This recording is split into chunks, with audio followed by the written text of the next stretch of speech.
Hello out there, I'm the oldest nerd.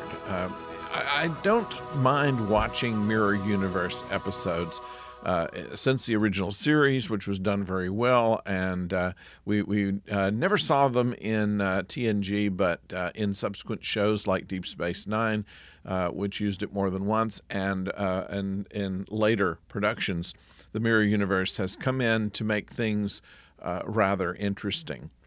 So, they're fun to watch, not easy to review because we're having to take all of the characters and try and tell you how they're different. And frankly, you can see how they're different. But what I want to point out here is how it shows their ability to act. They have honed these characters down pretty much by now. In Deep Space Nine, we know who Sisko is, we know who Odo is, we know who Bashir is. So let's take those same actors, put them in their same identities, but in a different universe where things rolled out differently politically than they did in our own. And so you have essentially them playing themselves, but playing themselves under different external influences. That is a subtlety of acting that not everybody can just do.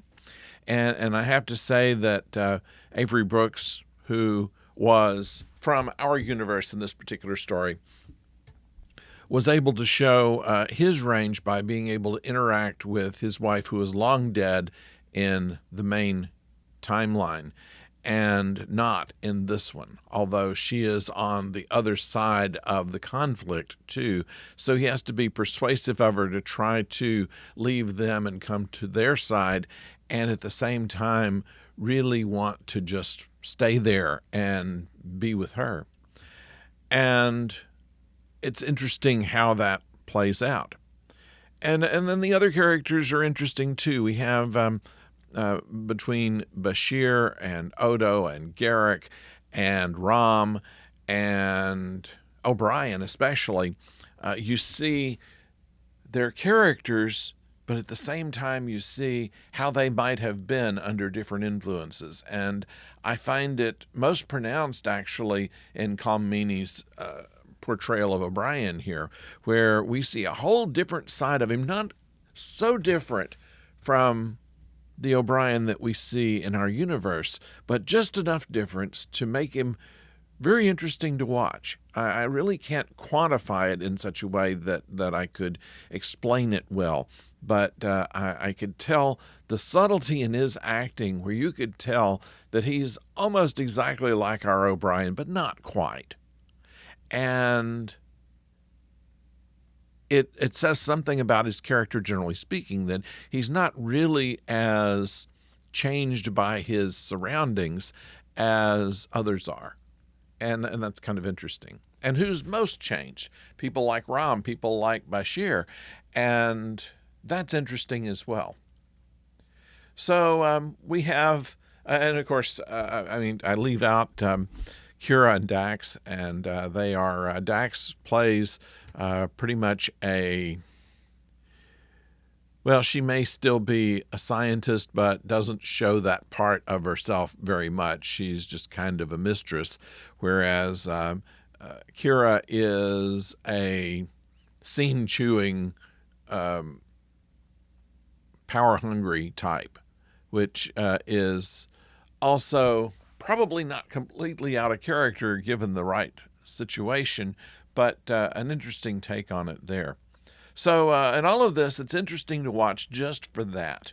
How the story comes out, we know how it's going to come out. We know how it has to come out. And therefore, we know that Sisko is never in any real danger, that O'Brien is never in any real danger, that the other characters are pretty much going to be left intact. We'll throw some extras out if you want, but because of the fact that they might return to this universe, they want to use these people over again.